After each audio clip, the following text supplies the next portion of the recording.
Hi there, and welcome back to the British Accent Podcast. I'm Emily. And I'm Nick. Today, we're going to talk about something that's happening inside you every time you learn a new word, speak a new sentence, or even listen to a new accent, and that's how your brain is changing through language learning. It's easy to think of language as something external, something we practice, something we study. But actually, learning a new language changes the way your brain works. It literally reshapes how you think, remember, and even how you understand the world around you. Yes, and what's incredible is that this change starts early in the process. Even in the beginning stages, when you're just learning basic vocabulary, your brain is already building new pathways. It's working harder to connect new sounds, meanings, and rules, and that effort makes it more flexible. That flexibility is often called neuroplasticity. It means your brain adapts to new challenges, and learning a language is one of the most complex and powerful challenges you can give it. You're not just memorizing words, you're building a new framework for how you think. And it's not just about the language center of the brain. When you switch between languages, or try to understand something in a foreign tongue, you're also strengthening your memory, your attention, your problem-solving skills. Your brain is learning to multitask, to stay alert, to switch context quickly.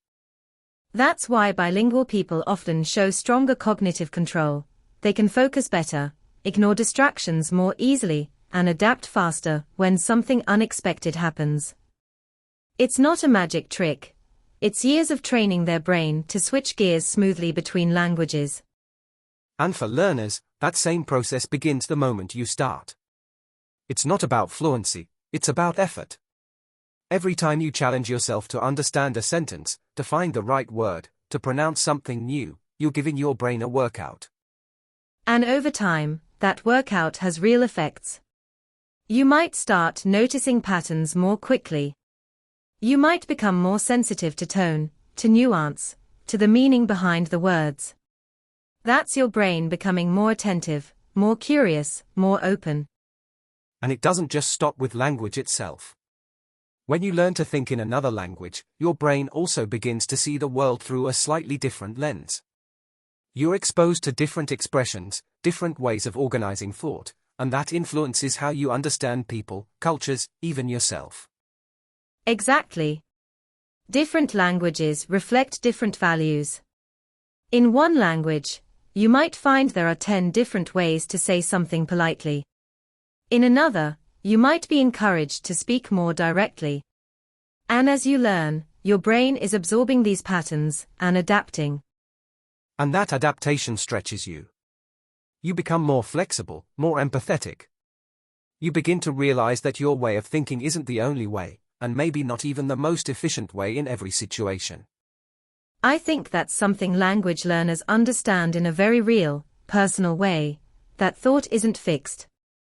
That even your own identity, your inner voice, your opinions, all of it can shift slightly when you speak in another language. And that's not a weakness. That's growth. When your brain has access to more than one way of framing the world, you're not just translating words, you're expanding your mental space. You're becoming more mentally agile.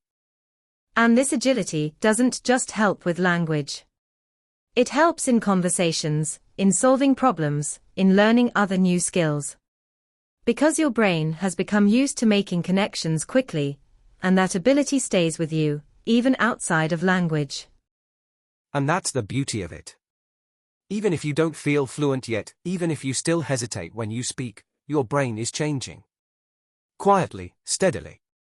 Becoming sharper, more adaptable, more resilient. It's happening when you pause to remember a word. When you repeat a phrase aloud. When you read a sentence twice, and finally understand it. That's the brain at work, not failing, but rewiring. Learning. Growing. And maybe that's something we don't talk about enough. That slow part of the process, the frustration, the mental effort, the repetition, that is the progress. The fact that it feels hard sometimes? That means your brain is doing exactly what it's meant to do. We tend to focus so much on results, speaking fluently, understanding everything, sounding natural. But what's happening underneath is just as valuable. That deep brain work that no one sees, it's building your foundation. And it's not just cognitive. It's emotional too. Your brain is learning not just to speak differently, but to trust differently. To stay open even when it feels uncertain. To keep trying even when it's uncomfortable. And every time you show up to practice, even for 5 minutes, even with mistakes, you're reinforcing those neural pathways. You're strengthening your memory, your focus, your patience. All through the simple act of showing up. And over time, those tiny acts of effort add up. You start remembering words faster. You switch between ideas more smoothly. You find yourself thinking in English without even realizing it. And that's not just skill, that's brain transformation.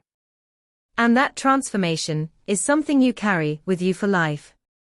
Even if you don't speak English every day in the future, the effects on your brain remain. That flexibility, that openness, that awareness, it stays with you. So learning a language isn't just about being able to speak. It's about becoming someone who's trained their mind to adapt.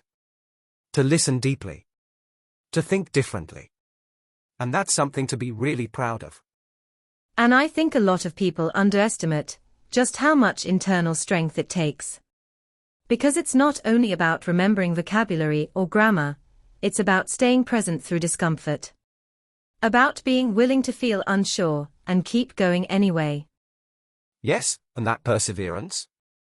That reshapes you. Not just your brain structure, but your relationship with learning, with mistakes, with yourself. You become more patient. More accepting. More willing to try again. And your brain learns that, too. It learns that failure isn't dangerous. That forgetting a word doesn't mean you're not smart. That struggling doesn't mean stopping. These are powerful rewrites, mental and emotional. And I think when learners start to realize this, something shifts.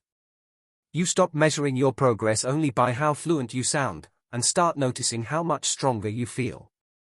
More focused. More open-minded. More resilient. And it shows up in unexpected places. Maybe you start remembering people's names more easily. Maybe you get better at switching tasks, or staying calm in conversations.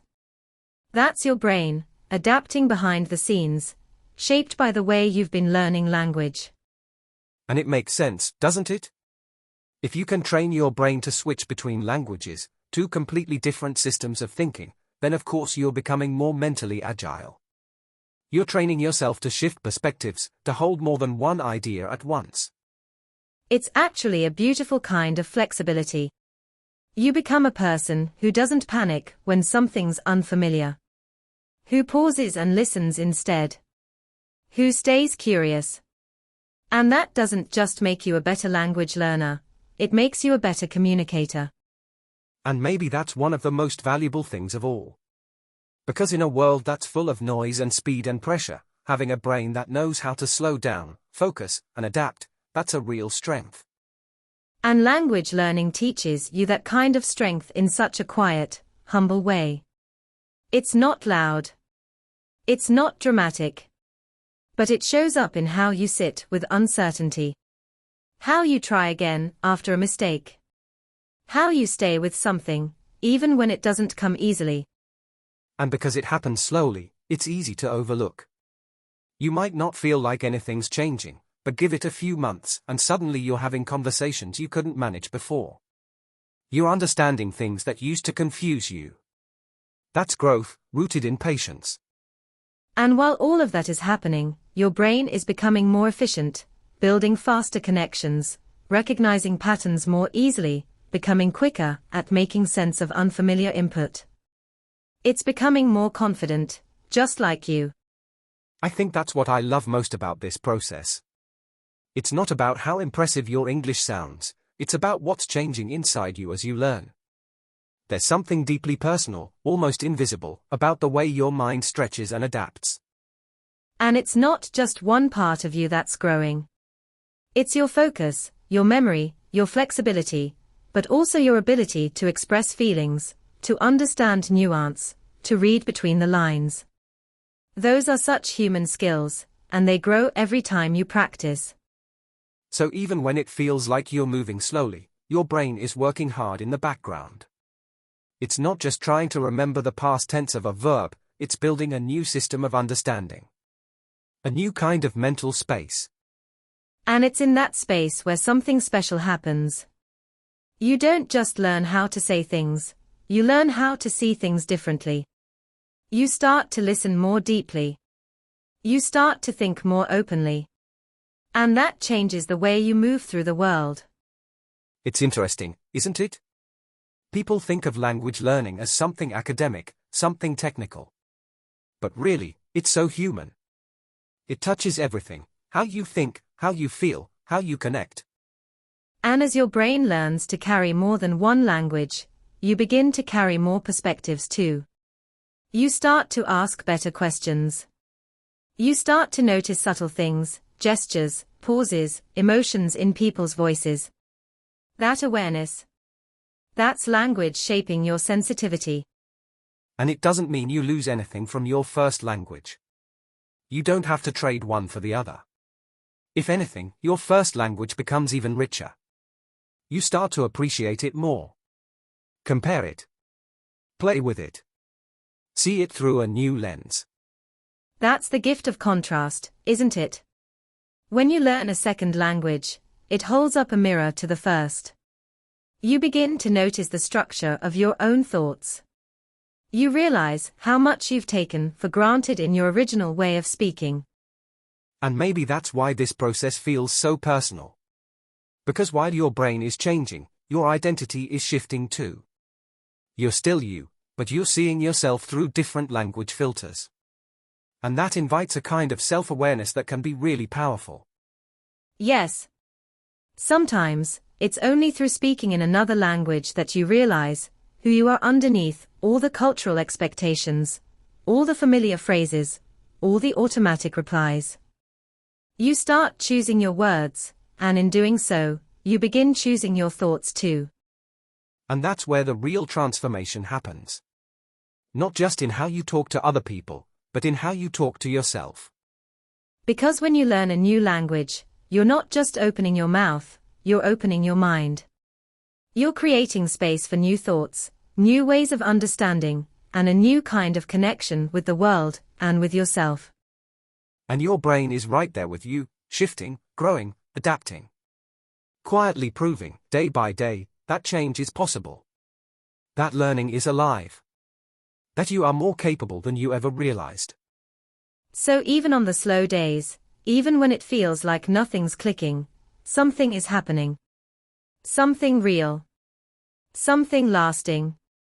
Something inside your mind is being reshaped with every small, consistent effort you make.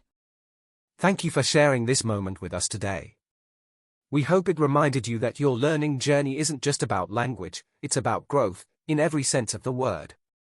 And we'll be right here with you, every step of the way.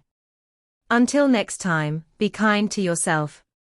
Your brain is doing something remarkable.